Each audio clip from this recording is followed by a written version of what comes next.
El año pasado, bueno, no hace falta que recordemos mucho, que nos quitó a todos muchas cosas y evidentemente los libros siempre hemos defendido aquí que no caducan y sí que había algún tipo de novedades, aunque evidentemente no puedes hacer un festival, por suerte, con todo lo que sale a lo largo del año en el mercado editorial, que se nutra de 2 años porque es inabarcable, ya no lo es uno solo. Pero sí que queríamos hacer una mesa con un par de novelas, con un par de autoras que además hacían su primera obra, que creo que es cuando más importancia tiene, pues que se ponga el foco sobre su trabajo, sobre todo cuando nos parece tan bueno. Y queremos juntar esta mesa que hemos llamado con esta forma tan curiosa que tenemos y original de poner los nombres, lo que la pandemia nos quitó, pues fue la oportunidad de hablar con vosotras de vuestros libros el año pasado, ¿no? Lo hemos hecho en 2 o 3 mesas porque lo que tampoco queríamos es esperar a que sacarais la siguiente novela para poder tener esta conversación y porque nos parecía especialmente relevante pues, darles espacio dentro del festival, ¿no? Tendremos con nosotros a Isa J. González con la última luz de la calle, tenemos a Lion Heart de Ana Ross, que estamos encantados de tenerlas aquí. Tanto como lectoras habituales, asiduas y devoradoras de libros, como también como articulistas y pues, colaboradoras en medios varios, de repente ahora os ponéis al otro lado, ¿no? Que en vez de estar sentadas escuchando a los autores, sean los lectores los que se están escuchando a vosotras. Así que la primera pregunta que quería haceros, antes de empezar a hablar de vuestros libros en concreto, era exactamente cómo habéis vivido esto. Lo primero, esto para llegar aquí, cuántas novelas a lo mejor en vuestros casos o aquí se han quedado en el cajón, esto es lo primero que habéis escrito y ha llegado, y segundo, ese momento en el que llegas a la librería o te llegan las cajas a casa y es ese unboxing y veis ahí las novedades, ¿cómo visteis ese momento de ver que lo que habéis escrito de verdad ya era real? ¿Quieres empezar tú? Sí. Hola.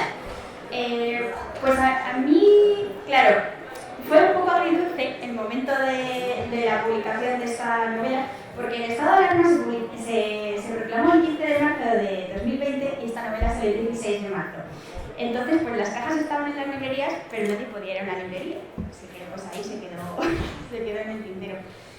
Para llegar aquí, yo la verdad es que soy muy constante en la escritura, entonces empiezo muchas cosas, no las acabo. He tenido mucha suerte de que todas las cosas que he acabado han acabado publicándose.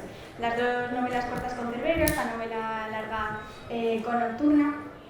Y la verdad es que ahora que ya podemos ir a las librerías, que lo veo en los estantes, que la gente me dice que lo hemos conseguido leer y que le ha gustado, pues la verdad es que es muy emocionante.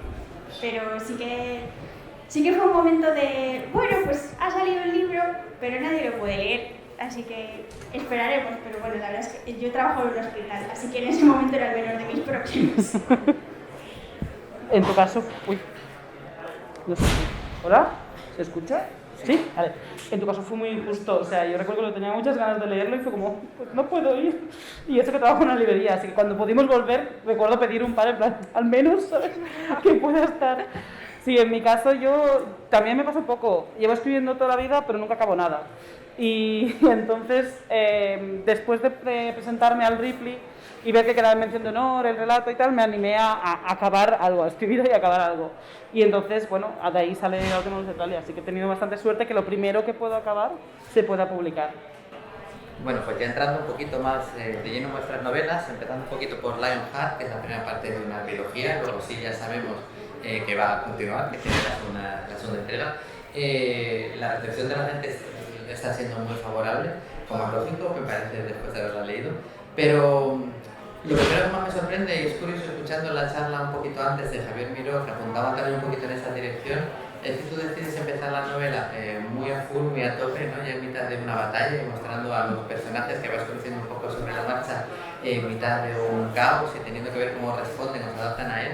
Y que incluso dentro de cuando están en mitad de esa situación y ya parece que nada puede ir peor, que así efectivamente va, ¿no? Y a partir de ahí tienes que mantener todo ese ritmo que ya has puesto a la gente trepidante a tope, y yo creo que lo mantienes muy bien. Me parece una decisión muy valiente, yo creo que era la primera novela de esta extensión que hacía, las de Cerberos más pequeñitas. Es un curso narrativo difícil, incluso para escritores pues muy veteranos, y yo creo que sales muy victorioso de ello. Cuéntanos un poquito en qué momento decidiste así es como empezar el libro, porque claro, la historia es cierto que se podría haber empezado a abordar de muchas maneras, como pasa en las ucronías, ¿sabes? Que no hubiera decidido, bueno, pues cuento primero 10 capítulos de cómo está ahora Europa y cómo son las guerras napoleónicas en este mundo, y dice, no, eso ya lo iremos viendo, vamos a empezar imitando una batalla. Lo primero es que Lionheart, yo lo empecé a escribir cuando estaba estudiando el MIR, que para los médicos es como nuestra mayor pesadilla, tenemos que estar ahí encerrados estudiando. Yo el resto que estudié oposiciones les admiro mucho. Entonces para mí era mi vía de escape. Yo escribí esta novela para distraerme mientras estaba estudiando en mis ratos libres. Nunca la escribí pensando en publicarla ni en mandarla a ningún sitio. Entonces para mí era lo que yo quería leer y disfrutar en ese momento. Entonces a mí me flipa el Age of Sail, que es los barcos de la época de Inglaterra a principios del siglo XIX, finales del siglo XVIII. O sea, es un fandom que comparto con la gente que vota el Brexit. Lo siento, es así, yo no lo elegí. Y a mí me flipan todos esos libros, la serie de la saga de Patrick O'Brien, de Master and Commander de la película, que es de Aubrey Maturin, que tiene 20 libros y medio, Homeblower, todos esos libros, todas las adaptaciones, yo es que me las bebo y me las sé de memoria. Entonces yo sí que quería hacer algo así, algo que me distrajera, que fuera algo que me gustara a mí personalmente. Y luego también me flipan también los barcos voladores, entonces pues decidí juntarlo. Y empezar con una batalla, es que a mí me encantan las escenas de acción. Entonces, como no pretendía seguir escribiéndolo, sino simplemente hacer algo que disfrutara, digo, pues empiezo la batalla, que es lo que más me gusta, y luego ya el tiro.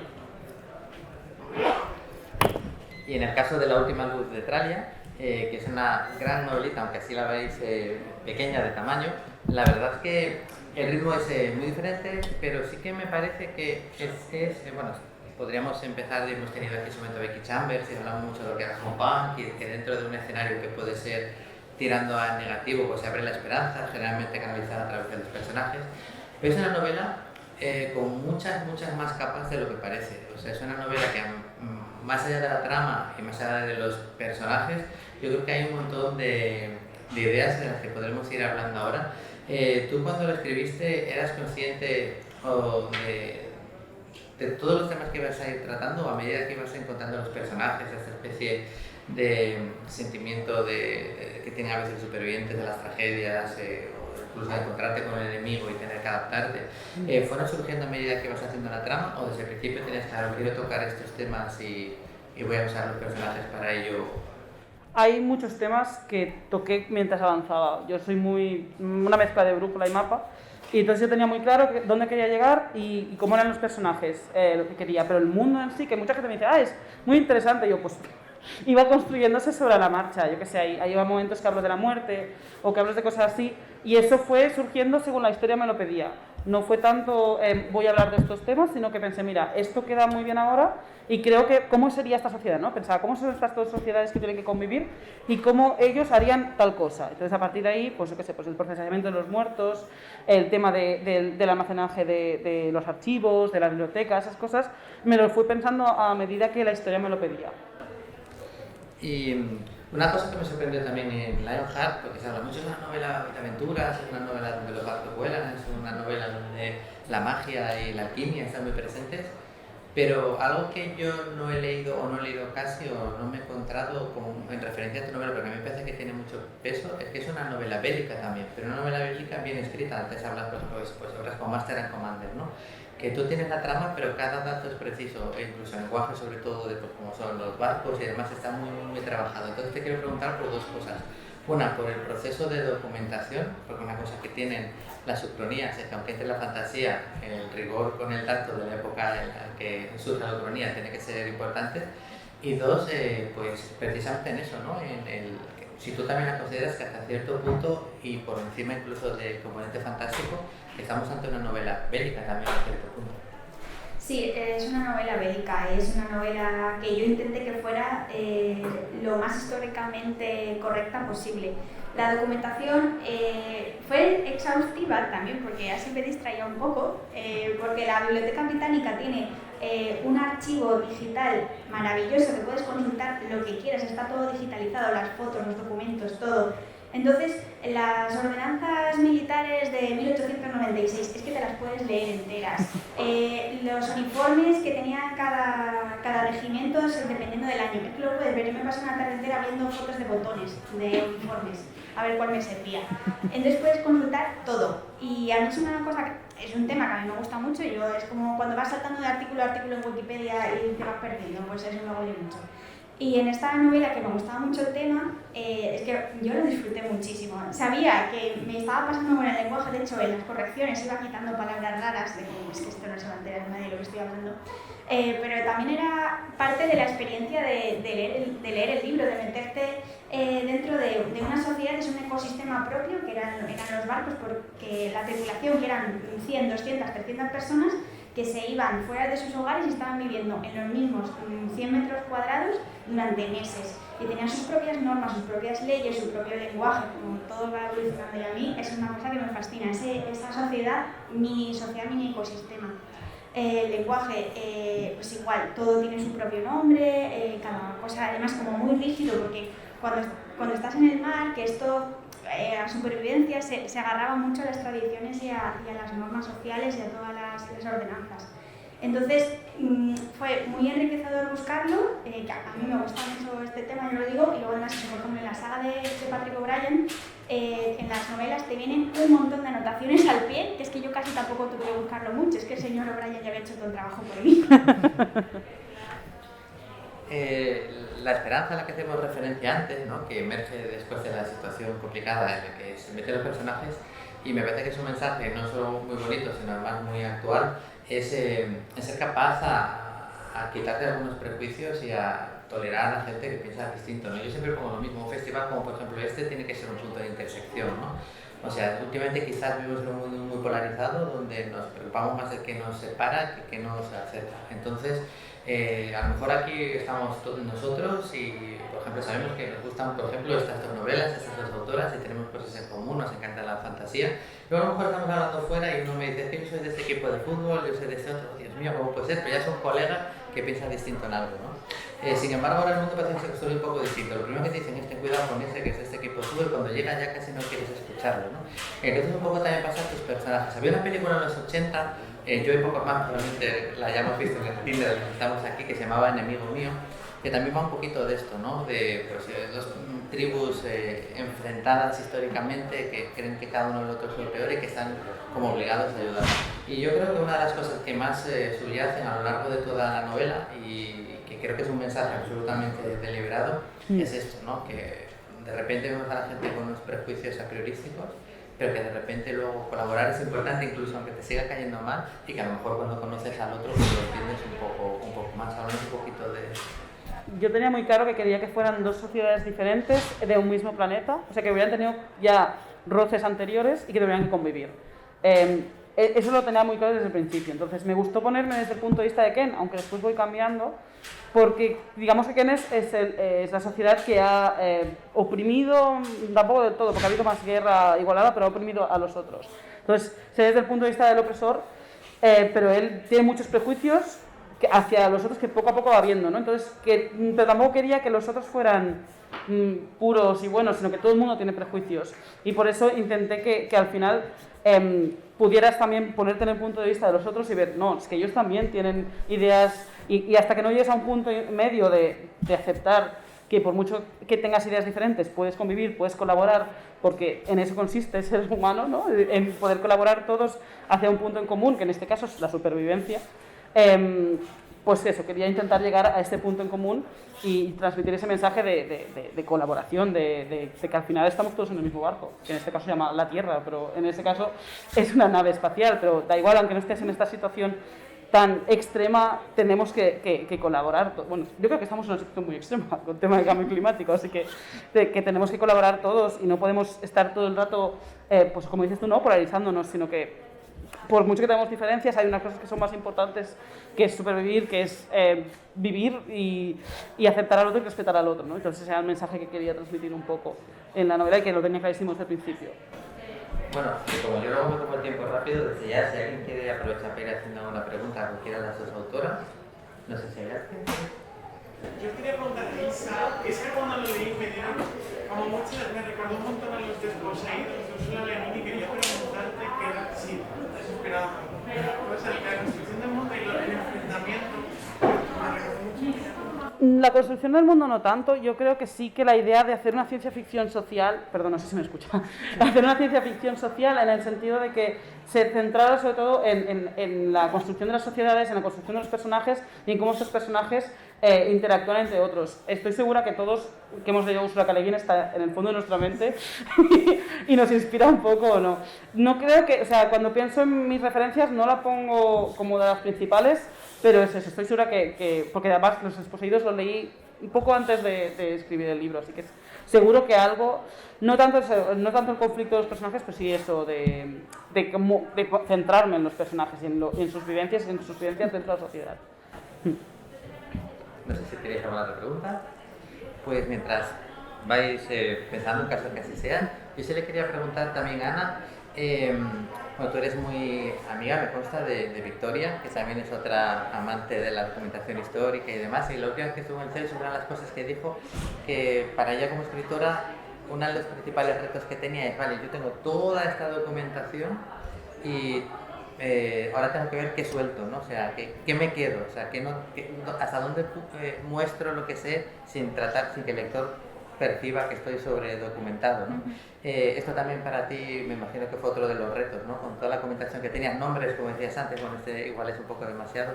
Cuéntanos un poquito de esto y si ya que te has puesto tanto con las guerras napoleónicas, a ver la segunda biología, si ya que estás haciendo esa documentación, si vas a usar este escenario con más frecuencia en el futuro o luego ya darás un salto a otra cosa. Sí que es complicado, sobre todo cuando te gusta mucho el tema, porque lo quieres soltar todo el rato. Mira este dato tan curioso que me encanta. Pero claro, obstruye mucho la trama. Entonces, yo creo que lo más importante es tener en mente qué es lo que quieres contar, qué es lo que le va a aportar algo al lector. Y cuando yo tengo la oportunidad siempre lo suelto, siempre hay algún detallito, yo que sé, como que en sus días de descanso los marineros se hacen trenzas unos a otros en el barco, eso es completamente real y es como masculinidad, no es. Pero se hacían trenzas unos a otros porque tenían el pelo súper largo. Entonces, son detalles que a lo mejor en una descripción de una escena o cuando estás haciendo un contexto de algo un poco más sencillo que no es tan concreto, una escena de acción, por ejemplo, pues sí que aprovecho para hacer, pero sí que hay cosas que me tengo que guardar. Tengo un documento de Word eterno con detalles que me encantan y los tengo marcados en verde los que he metido y en rojo los que no. Entonces, pues Queremos saber los botones. Es que los botones son fascinantes.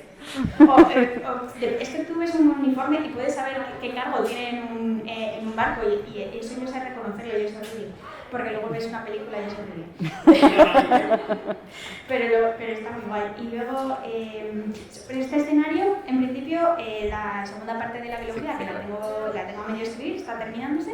Que tenga algo pensado de volver, ahora mismo no, pero seguro que vuelvo porque es que de verdad que es una época que a mí me encanta. Es que me flipa. Es la época de Jane Austen, pero desde el punto de vista de los hombres. Es que es la misma época, es que es muy guay. Yo quería preguntarte, Isa, que en tu novela, a partir de todos los temas de ciencia que has tratado, yo creo que la relación de los dos personajes, ahí hay una serie de referencias de uno de los hobbies que tú y yo compartimos y que creo que ahí se ve de manera evidente, que es el cómic pones el manga. Entonces me gustaría saber de qué manera el manga o el cómic en general te ha influenciado a la hora de construir la relación entre los protagonistas. Es curioso que me preguntes esto, porque mi primera influencia es un manga, que es uno que se llama Please Save My Hair. Es un manga muy antiguo, pero que yo me lo leí cuando era pequeñita y esta historia la tenía en el fondo de la cabeza desde entonces, ¿no? Porque quería escribir algo de dos comunidades relacionándose de esta forma. Después cambió mucho y no se parece en nada a la idea original, pero esa relación que tienen es la primera. Obviamente leo muchísimo manga con relaciones homosexuales, tanto de chicas como de chicos, y seguro que hay, no sé decirte exactamente, porque a veces las influencias funcionan así, ¿no? Pero estoy segura que hay, pues eso, el hand touching que le dicen, los detallitos de las relaciones que sí, que me ayudó muchísimo el leer muchas cosas así. Yo quería preguntaros cómo sentisteis después de que vuestro libro fue secuestrado por la pandemia, cuando sentisteis que la cosa de Pues fue un poco de toma el karma. Pero muy bien y muy agradecida por la gente que, a pesar de todas las dificultades para leerlo, pues podía haberlo leído por fin y que le había gustado tanto como para contarlo.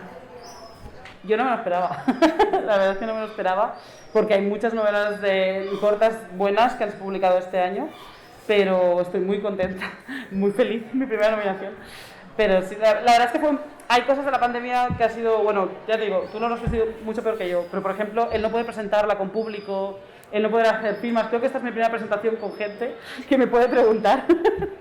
Y entonces, claro, es como que te queda esa espinita clavada. Pero bueno, el hecho de que te nominen para un premio cuando ha pasado todo esto es como, joder, bien, como dices tú, toma karma.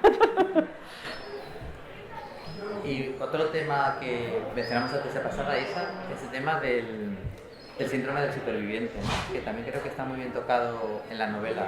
Y es algo que cuando sucede lo que le sucede un poco al personaje, bueno, tenemos el caso de Superman, ¿no? Que llega a la Tierra y está aquí, no tiene que pasar por eso, ¿no? Todo bueno, cuéntanos un poquito cómo llegas a esto y cómo lo introduces en la historia. Yo tenía muy claro de qué quería que fuera la historia, pero cuando me tuve que enfrentar a la página en blanco no podía. Estuve como una semana entera que intentaba escribir algo, escribía, borraba. Entonces me encontré un principio de relato que había escrito, que es el inicio de esta novela, y fue ahí cuando me hizo clic, en plan, este es mi personaje, aunque se llame Ken, bueno, que se le había puesto un nombre así random, pero me gustó al final y lo quedé. Este es mi personaje y quiero trabajar con esto. Entonces, claro, yo no esperaba dentro de la historia que tuviera un personaje traumatizado, porque está bastante traumatizado con el tema de que sus amigos han muerto, ¿no? Y además el inicio empieza muy fuerte en ese sentido. Pero me parecía que encajaba muy bien porque, claro, él tiene unos sentimientos que no quiere compartir porque es una persona muy cerrada y a la vez tiene que compartirlos sí o sí por cómo son el resto, ¿no? Entonces, eso hace que piense más aún en el trauma. Entonces, sí que me profundicé bastante en eso porque me parecía muy interesante cómo vivía Ken, no solo el hecho de tener que convivir con gente totalmente distinta a él, sino que encima con todos los recuerdos de que él ha sido el único que ha sobrevivido de un montón de gente. De todos sus amigos, por primera vez tenía amigos, ¿no? Y los ha tenido que dejar atrás, ¿no? Entonces creo que era bastante interesante cómo confluían las dos cosas. Es curioso que en ambas novelas, aunque luego pues la trama la lleva por lugares muy distintos, tienes un personaje que consigue salir de una primera situación horrible y llega a un lugar presuntamente, bueno, aquí estoy a salvo, ¿no? En tu caso, pues el planeta, en el caso tuyo la primera isla. Y en realidad, pues bueno, pues mientras él hace planes, la vida conspira para que las cosas no le salgan como ellos esperan, ¿no? Pero hoy que también hay una charla un poco sobre el mar y demás, en el fondo, pues el espacio, ¿no? Que no deja de ser un poco por los navíos del Enterprise y demás, no deja de ser como camarillas de barco, ¿no? Sí que tiene un poquito eso, ¿no? De adentrarse en lo desconocido, llegar a un lugar pensando que el primer sitio que tocas tierra o que aterrizas, lo que va a ser la salvación y bueno, pues a lo mejor no tanto. Es curioso que en este caso, como suele pasar, y la relación entre los viajes espaciales o los viajes marinos, o en este caso aunque sean barcos que van por el aire, se aborda de maneras muy similares, ¿no? Sí, bueno, las historias de naves espaciales son las historias de navíos. De hecho, a mí es una época que me gusta mucho porque precisamente la sensación de avance tecnológico que tuvieron en esa época cuando conquistaron el mar y los nuevos campos de batalla eran los mares en vez de la tierra, es la sensación que tenemos nosotros cuando decimos el próximo campo de batalla será el espacio. Entonces, cuando nosotros vivamos la conquista del espacio en algún punto de la humanidad, era la misma sensación que tenían ellos de cómo avanzaba la tecnología y cómo avanzaba el mundo y en qué tiempo vivimos que podemos dar la vuelta al mundo. Que para nosotros ahora es algo muy normal, pero en ese momento era como impensable. Entonces, pues esa sensación de maravilla, de avance tecnológico, de a dónde vamos como humanidad y como imperios que luchan por el control, esa es la misma sensación de la ciencia ficción y de las naves espaciales. Hay una cosa más que creo que coincide mucho en los dos casos, que es la nave o el navío es la casa, porque si sales de allí te mueres. Sí. Entonces, claro, es como esa sensación de hogar, de camaradería entre todos, porque tienes que colaborar, porque si no, mal. Entonces creo que en ese sentido también se parecen mucho, porque al final es eso, están un barco en un ambiente muy hostil que te puede matar a la primera de cambio si no lo haces bien. Sí, de eso te das cuenta un poco de la fragilidad, ¿no? Porque estás en un entorno que sabes que a poco que des un paso fuera de un sitio o el otro, pues todo se acabó. Ya sabemos que en el caso de Annecy, porque bueno, hay una segunda parte en proceso, pero en el tuyo, una vez has contado esta historia y has ido un poco pues contándonos este mundo con sus aspectos y particularidades, En tu caso no está tan claro. ¿Vas a utilizar este universo como bien sea un universo compartido para contar más historias o ya lo próximo que hagas va a ser muy diferente? Estoy escribiendo cosas muy diferentes, pero siempre pasan en el espacio porque, bueno, me gusta. Pero sí que es verdad que me gustaría volver. Yo cuando lo escribí la primera vez fue no quiero volver aquí porque ya creo que he contado todo, pero releyendo, viendo también las opiniones de los demás, viendo que había cosas, ostras, este hilo no tiré, pero realmente puede ser interesante. Creo que se puede hacer historias diferentes en este mismo universo y podrían ser muy interesantes, así que lo tengo en mente, aunque, bueno, me gustaría. Sí, de momento no puedo decir más. Bueno, se nos está acabando el tiempo, pero yo no quería dejar de preguntarle a Ana dos cosas. Una por, bueno, ¿cómo metes la alquimia? Ahora mismo pusiste el ejemplo de antes, bueno, cada vez que dabas un descubrimiento, llegabas, para nosotros dar la vuelta al mundo es muy fácil y antes no, ahora lo mismo pasa con las conquistas del espacio. Y muchas veces depende de que se descubra algo, un nuevo elemento, una nueva forma de combustible, una nueva forma de energía, y tú utilizas hasta cierto punto la alquimia, que es un componente un poco más llevado casi a rozar hasta la magia, y lo utilizas casi como si fuera algo natural, que eso me gusta mucho, ¿no? A fin de cuentas eso, ya sabes, ¿no? Cualquier conocimiento o tecnología lo bastante avanzada, pues a los ojos de una civilización anterior parecería magia, ¿no? Y me gusta mucho que lo utilizas, pues eso, como si fuera cualquier cosa que pudiera aparecer mañana y me sirviera. Y segundo, por el personaje de Ellie. Es que a mí el personaje de Ellie, para mí se come la novela, o sea, está muy interesante, es muy coral, pero el personaje de Ellie cuando llega, pues ya lo quieres. Cuéntanos, ¿fue en tu cabeza empezó ya con este peso o bueno, cuando fuiste que generaba ese conflicto maravilloso y demás, decidiste o ella misma te pidió más? Sobre la alquimia, es que para mí la magia es la energía de los mundos, entonces cuando en la fantasía la magia se muestra como algo arcano que no ha evolucionado en miles de años, a mí me molesta. Porque el ser humano, en general, todas las personas, todas las razas que se describen en los libros, en las historias de fantasía, es como que no tienen curiosidad por avanzar la magia. No, los magos llevan haciendo esto desde hace miles de años y nadie investiga, nadie quiere hacer más hechizos, más pociones, no sé, ¿dónde están los papers científicos? Entonces, para mí, la magia tenía que ser algo que fuera la ciencia de ese mundo. Entonces, usé la alquimia y como el gremio de alquimistas como si fueran los científicos de esa época que creaban pues la energía, la ciencia, los avances tecnológicos, de usar la magia como lo que realmente es, que es para nosotros nuestra electricidad, el vapor, lo que sea, la fuente de energía de ese mundo. Y luego sobre el personaje de Ellie, no, los primeros que yo creé en mi mente fue la tripulación. La tripulación es lo que estaba en mi mente. Lo que pasa es que sí, que luego se comió a todo el mundo. Hansford es mi personaje favorito, pero porque me río mucho escribiéndolo. Pero Ellie se comió a todo el mundo y fue al final la que fue la protagonista real de esa historia. Bueno, pues como siempre en el Celsius lo que es el enemigo implacable es el tiempo, pero bueno, esto permite que podamos seguir presentando otros libros. Lo primero, como siempre, recordad que hablar de los libros está muy guay, pero lo chulo es leerlos, incluso comprarlos y que os los firmen, como pasará ahora mismo en el Firmódromo ahí al fondo. Y nosotros teníamos muy claro que no podíamos rescatar muchos libros de lo que la pandemia nos quitó, pero también teníamos muy claro que estos dos tenían que ser libros que rescatáramos porque nos dio mucha pena no poder tenerlos el año pasado y no queríamos que a la gente, pues a lo mejor, se les quedaran sepultados entre las muchas novedades de este año. Y esto no es por casualidad, porque me parece que son dos trabajos estupendos, dos trabajos que van a hacer que todos los que los estén leyendo ya tengan nuestro nombre marcado y estén dando caña como ya están tópicos. ¿Cuándo acaban las novelas? ¿Cuándo es la siguiente parte? ¿Cuándo es la siguiente? Y bueno, nosotros seguimos teniendo un festival y esperamos que sigáis estando aquí muchos años hablándonos de vuestros libros. Y para eso, como no habéis podido tener muchas firmas con gente, como bien decía Isa, durante este tiempo, yo creo que desde ese lado, este año nos tenemos que esforzar todos en que los aplausos valgan el doble para recuperar el tiempo perdido. Así que muchas gracias.